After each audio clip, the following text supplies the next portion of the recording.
नमस्कार,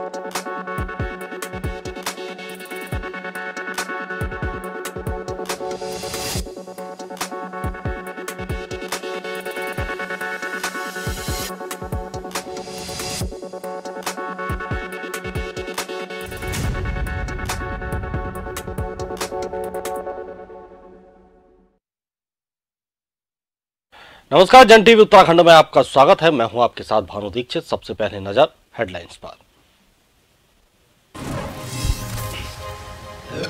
उत्तराखंड में राज्य स्तरीय खेल महाकुंभ का आगाज। रायपुर स्थित महाराणा प्रताप स्पोर्ट्स कॉलेज में सीएम धामी ने किया शुभारंभ। 13 जनपदों की 13 टीमें दिखाएंगी दमखम। राज्य स्तरीय खेल महाकुंभ का शुभारंभ। तो जोशीमठ में 2 गांव की दिखी अलग अलग तस्वीर। डुमक कालकोट ग्राम में मोबाइल टावर लगने से ग्रामीणों में उत्साह। घरों में मोटी मोटी दरारें पड़ने से रवि गांव में अधिकांश परिवार खतरे की जद में। हरिद्वार में रसूखदारों का दिखा बोलबाला। डाडा पट्टी गांव में पूर्व प्रधान पर सड़क को खुर्द-बुर्द करने का आरोप। ग्रामीणों ने विरोध प्रदर्शन कर की कार्रवाई की मांग।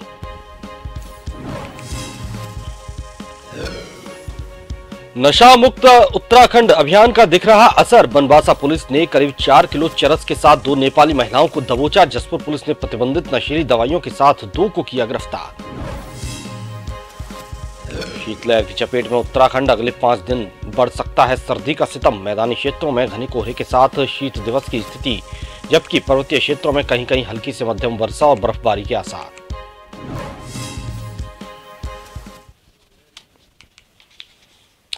खबरें विस्तार से। उत्तराखंड के राज्य स्तरीय खेल महाकुंभ का आगाज हो गया है। समारोह में मुख्यमंत्री पुष्कर सिंह धामी ने शिरकत की।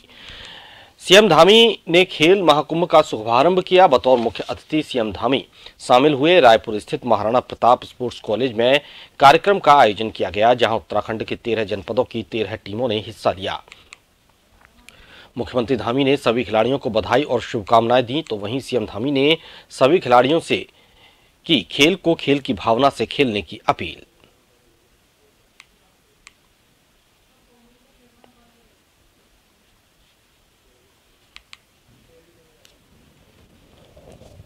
मुख्यमंत्री महोदय ने मशाल ईशा बर्थवाल को सौंपी।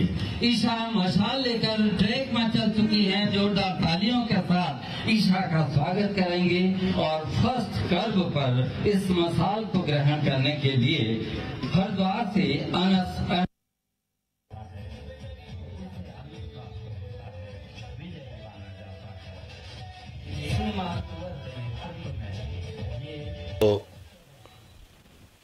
सीएम धामी ने राज्य स्तरीय खेल का आज शुभारंभ किया है। समारोह में सीएम धामी ने शिरकत की। मुख्यमंत्री धामी ने खेल महाकुंभ का शुभारंभ किया और बतौर मुख्य अतिथि सीएम धामी इसमें शामिल हुए हैं। रायपुर स्थित महाराणा प्रताप स्पोर्ट्स कॉलेज में कार्यक्रम का आयोजन किया गया।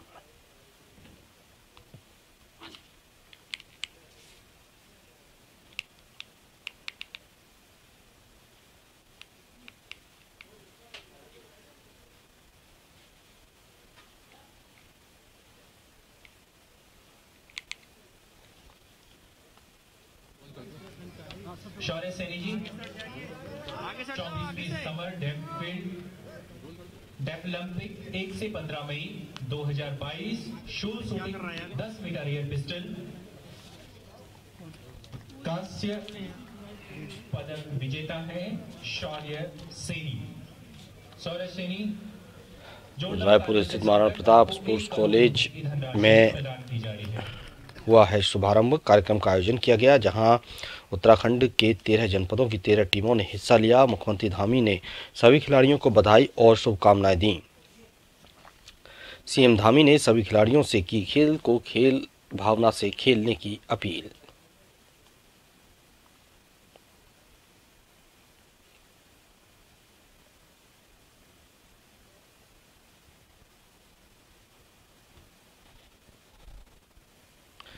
राज्य स्तरीय खेल महाकुंभ का शुभारंभ किया गया,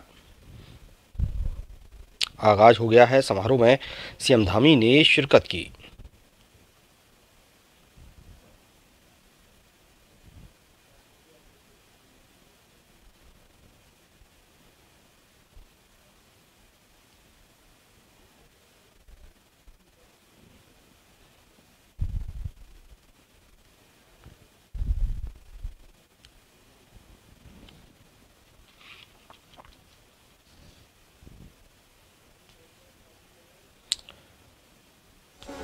सीएम धामी ने किया खेल महाकुंभ का शुभारंभ। देहरादून राज्य स्तरीय खेल महाकुंभ का आगाज।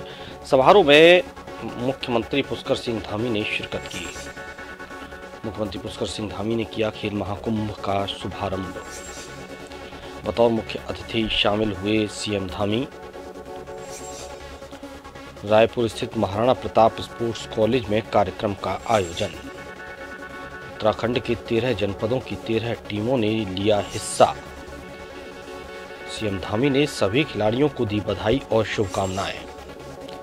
धामी ने सभी खिलाड़ियों से की खेल को खेल भावना से खेलने की अपील।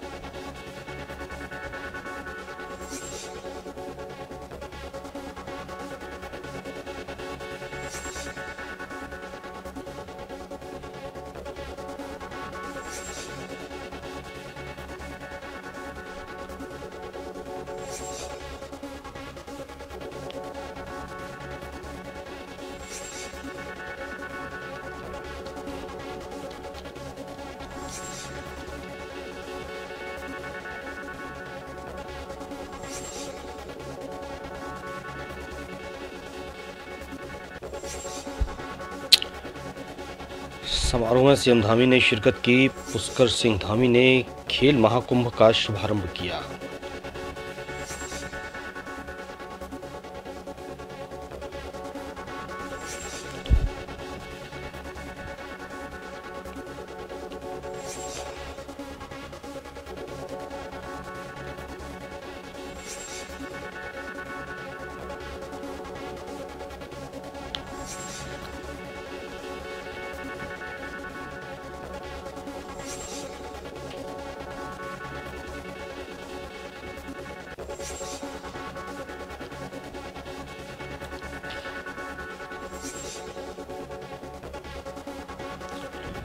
सीएम धामी ने खेल महाकुंभ का शुभारंभ किया है।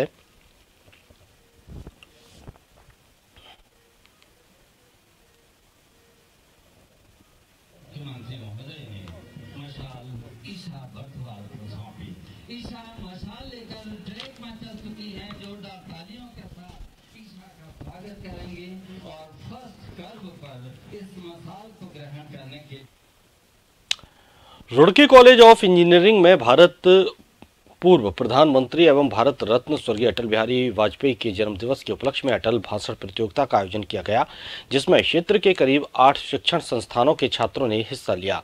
प्रतिभागी छात्रों को सम्मानित और उत्साहवर्धन करने के लिए कार्यक्रम में पूर्व मुख्यमंत्री और हरिद्वार सांसद डॉक्टर रमेश पोखरियाल निशंक बतौर मुख्य अतिथि पहुंचे और प्रतियोगिता में स्थान पाने वाले छात्रों को सर्टिफिकेट देकर सम्मानित किया गया।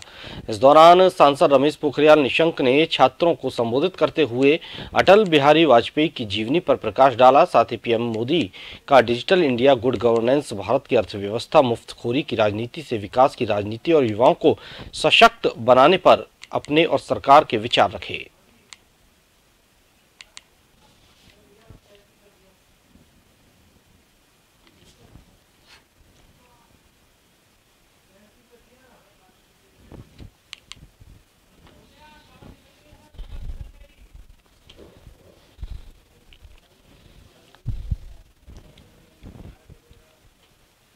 बातों में कितना उत्साह है। ये अटल भाषण जो प्रतियोगिता हुई है, जिस पे सुशासन से लेकर के हम आगे भविष्य में 5 ट्रिलियन आर्थिकी को बढ़ाने की बात है।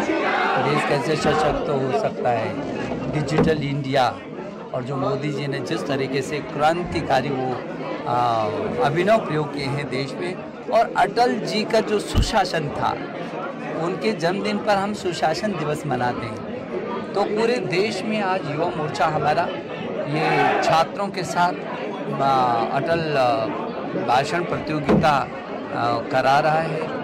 आज मुझे खुशी है कि यहाँ पर 8 कॉलेजों के 40 छात्रों ने सीधा उसमें सहभागिता अपनाई, और वैसे तो यहाँ पर सैकड़ों छात्र ये सब भव्य कार्यक्रम में रहे हैं। मैं यहाँ के युवा मोर्चे का जो काम जिनको दिया था, गौरव कौशिक, और हमारे जिले के जो जिला अध्यक्ष हैं शोभा राम जी के नेतृत्व में अद्भुत कार्यक्रम रहा है। डीजी साहब यहाँ पर हैं इस कॉलेज के। छात्रों में मैंने देखा है कि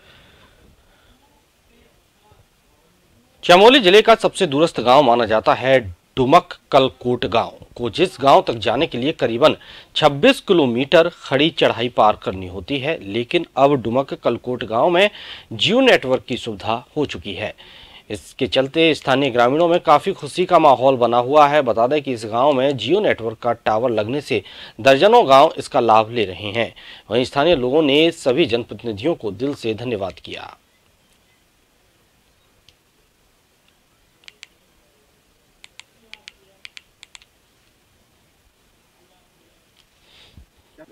डुमक कलकोट श्योण मठ बेमरू जड़ीता और पल्ला जखोला किमाना और भी दर्जनों गांव के लिए बहुत बड़ी सौगात जियो नेटवर्क के रूप में मिली है।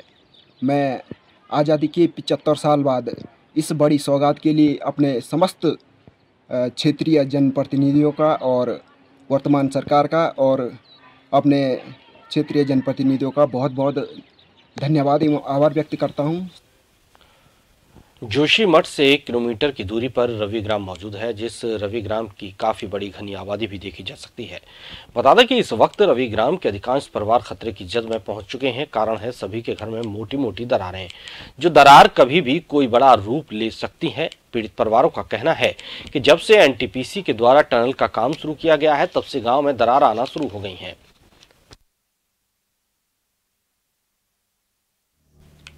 समस्या ये है कि जब से यहाँ पर जो है ये कंपनी आए एनटीपीसी, उस टाइम ज़मीन लिया उन्होंने जो है, उसके बाद जो है यहाँ पर सारा जो है ज़मीन धंस रही है। इन्होंने पता नहीं नीचे टनल निकाल रखा है या क्या है, ये हमें तो मालूम नहीं इतना। मगर जो हमारी जो है पुराणों की मकान बनी थी यहाँ पर, हमने नए मकान बनाए, नए भवन बनाए।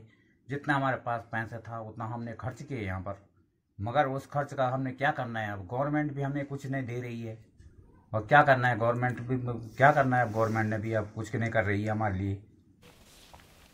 फिलहाल यहाँ रुकेंगे एक छोटे से ब्रेक के लिए।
खबर जो कभी बताती है सच तो कभी कराती है एहसास। खबर जो है कुछ खास, खबर ही तो है जो कभी बनती है राजनीति से तो कभी व्यापार से, कभी आती है खेल से तो कभी मनोरंजन से, कभी खुशी से तो कभी गम से। हाँ, खबर ही तो है। खबर थमती नहीं और ना ही थमेंगे हम, क्योंकि हम हैं जन टीवी, जन जन की आवाज।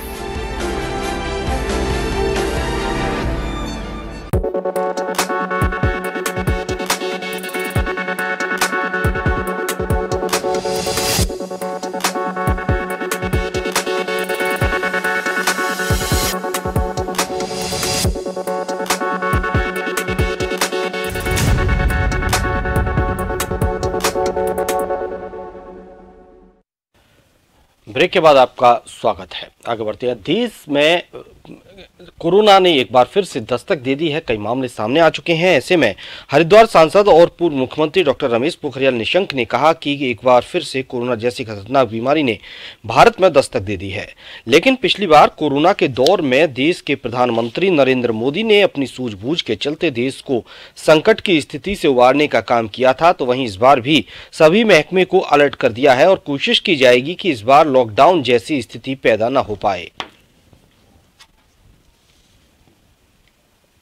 कोरोना ने पूरी दुनिया में जिस तरीके से पीछे की समय तबाही मचाई है, उसमें भी आपने देखा होगा कि भारत हमारे देश के यशस्वी प्रधानमंत्री नरेंद्र मोदी जी के नेतृत्व में सुरक्षित रहा है और 3 डोज हो गए हैं। अभी पूरी दुनिया के लोग अब समझ में आ रहे हैं, जब दोबारा कोरोना शुरू हो गया तो उनको लगता है कि भारत के प्रधानमंत्री ने क्या जादू किया। उनको पता था कि कहीं ऐसा ना हो, इसलिए अपने लोगों को पहले ही सुरक्षित कर दिया।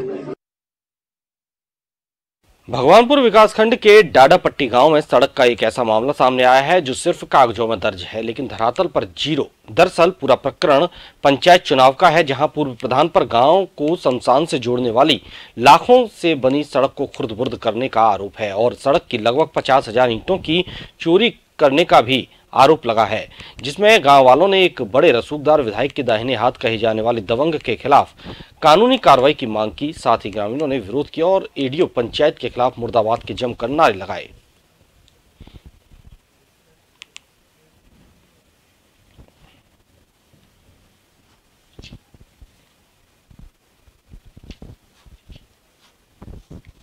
शमशान घाट की तरफ जाने वाली एक रोड है जो कि करीबन 700 मीटर के अराउंड जो है वो टूटी हुई है।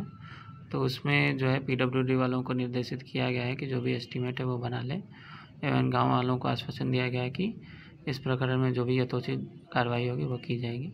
उसे 2-4 दिन पहले सड़क उखाड़ दी गई थी और लोगों ने सोचा भाई विधायक बनवा रही होगी, अब चुनाव हो गए, कहने लगी भाई आचार संहिता लगी फिर बाद में बनेगी।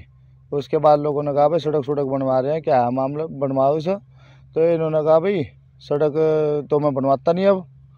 तो यही मामला, जब से हम भी अधिकारी चक्कर काट रहे, कुछ नहीं मामला समझ में आ रहा। कोई कह रहा है जी 8 दिन से काम चल रहा है, यहाँ धरातल पर कुछ काम दिख नहीं रहा। तो आज तो पटवारी जी आए और मौका करके उन्होंने ये लिख दिया कि भाई सड़क खुर्द-बुर्द कर दी और पाट दी। फिर हम एसडीएम साहब के पास गए। एसडीएम साहब ने फिर एडीओ पंचायत और बीडीओ को इसकी जांच दी। तो बीडीओ साहब ने लिख दिया एडीओ पंचायत जी ने कि इस पर तो 7-8 दिन से काम चल रहा है। अब आप ये बताओ कि सरकार की 50 लाख की कम से कम सड़क आया, इसका सड़क कम से कम 50 लाख का एस्टीमेट बनेगा।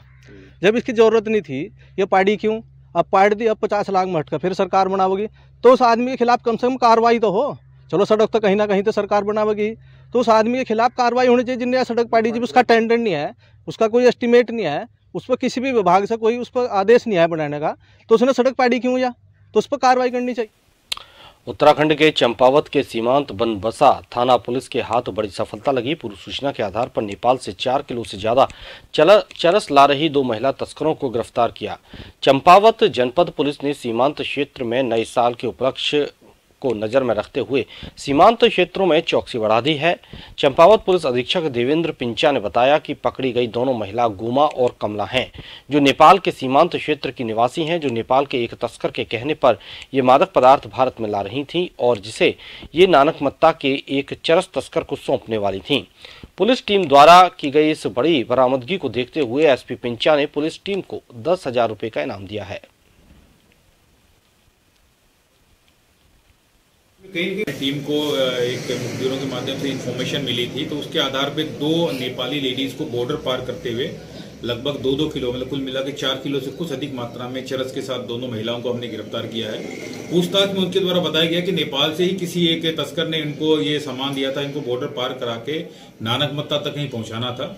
जिस व्यक्ति को जहां पहुंचाना था उसको भी हम लोग आइडेंटिफाई कर रहे हैं और उसके खिलाफ उसको भी हम इसमें वांटेड करेंगे। क्योंकि केस काफी अच्छा था और काफी बड़ी क्वांटिटी में उन्होंने पकड़ा है, तो इसमें मेरे द्वारा टीम को 10,000 रुपये का रिवार्ड दिया जाए। तो वहीं उधम सिंह नगर के जसपुर क्षेत्र में पुलिस ने प्रतिबंधित नशीली दवाइयों के साथ 2 अभियुक्तों को गिरफ्तार किया। दोनों अभियुक्तों को एनडीपीएस एक्ट के तहत मुकदमा दर्ज कर जेल भेज दिया गया है। पुलिस गिरफ्त में आए दोनों युवक जीशान और फैजान हैं। पुलिस ने अभियुक्त जीशान के पास से 360 और फैजान के पास से 240 नशीली टैबलेट बरामद की हैं।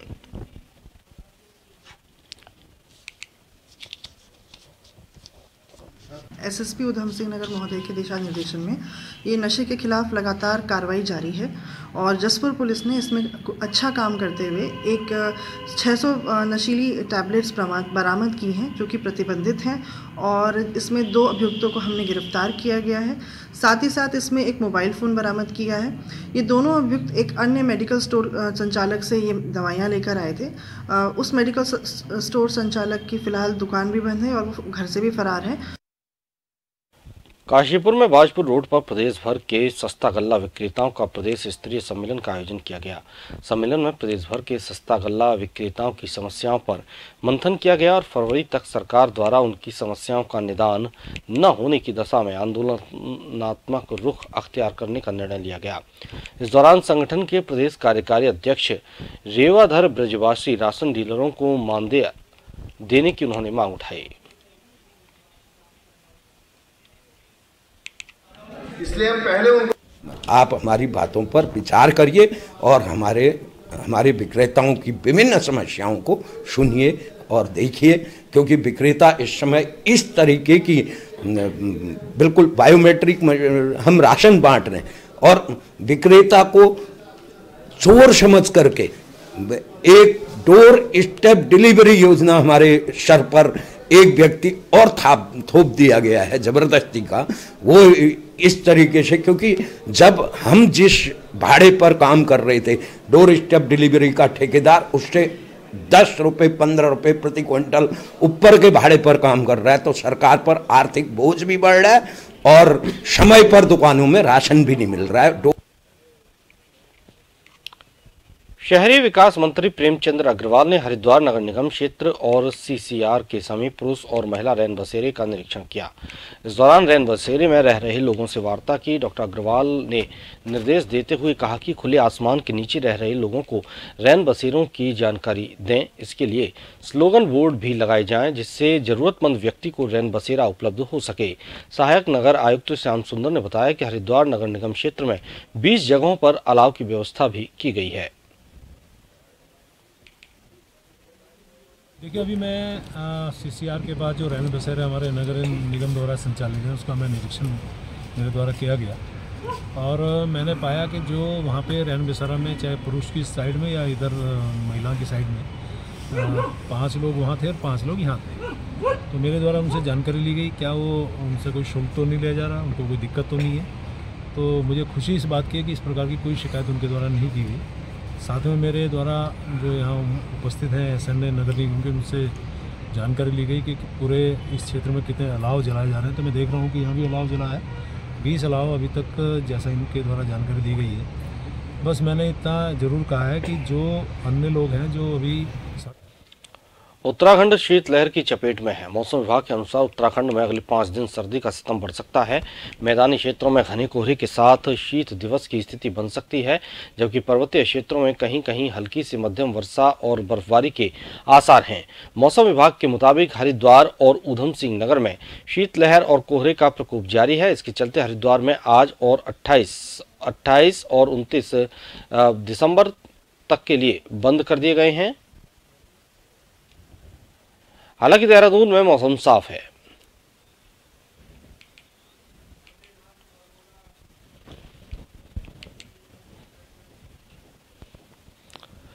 ज्यादा जानकारी के लिए संवाददाता हिमांशु बरमूला हमारे साथ जुड़े हुए हैं। हिमांशु, उत्तराखंड के मौसम को लेकर मौसम वैज्ञानिकों का क्या कुछ कहना है? मौसम विभाग का आने वाले दिनों में यहाँ का मौसम कैसा रहेगा? उत्तराखंड के जो 5 जिले हैं पर्वतीय इलाकों में अगले 48 घंटों के दौरान बारिश और बर्फबारी की संभावना जताई गई है और इसके साथ ही तापमान में तेजी से गिरावट का दौर भी देखने को मिलेगा और साथ ही साथ प्रदेश में ठंड के आसार भी अब बढ़ चुके हैं। वहीं मैदानी इलाकों की बात की जाए तो उधम सिंह नगर हरिद्वार में शीतलहर और घने कोहरे का प्रकोप जारी रहेगा, क्योंकि वहां पर जनजीवन अस्त व्यस्त हो चुका है और साथ ही साथ मौसम विभाग ने लोगों को ठंड से बचने के लिए अलाव की व्यवस्था करने के लिए भी कहा है। इसके साथ ही इन 2 जिलों में ऑरेंज अलर्ट भी जारी कर दिया गया है। और वहीं राजधानी देहरादून की बात की जाए तो देहरादून समेत प्रदेश भर के कई ऐसे इलाके हैं जहां अभी तक सुबह से सूर्यदेव के दर्शन नहीं हुए और अभी तक कोहरा छाया ही है। वहीं देहरादून की बात की जाए तो देहरादून में इस वक्त जो तापमान है वो 7 डिग्री के आसपास बना हुआ है। और मौसम विभाग केंद्र के जो निदेशक हैं विक्रम सिंह, उनके मुताबिक राज्य के कुछ इलाकों में अब जाके पश्चिमी विक्षोभ के सक्रिय होने की संभावना जताई गई है, जिसके चलते जो पहाड़ी इलाके हैं, पहाड़ी जिले हैं, उत्तरकाशी की बात की जाए, चमोली की बात की जाए, पिथौरागढ़, रुद्रप्रयाग या देहरादून का जो पर्वतीय इलाका है वहां पर बारिश और बर्फबारी की संभावना भी जताई गई है। और साथ ही साथ ये भी कहा है कि इन सब का असर अगले 48 घंटे में देखने को मिलेगा। और 31 दिसंबर को जो पश्चिमी विक्षोभ है उसके कमजोर पड़ने के भी आसार हैं। साथ ही साथ जो पहाड़ों में ठंडी हवाएं चल रही है उससे उत्तर भारत के जो मैदानी इलाके हैं वहां पर सर्दी और बढ़ा दिया और कई जगहों पर पिछले कुछ दिन से शीतलहर जैसे हालात भी। जी बहुत बहुत शुक्रिया हिमांशु आपका तमाम जानकारी के लिए।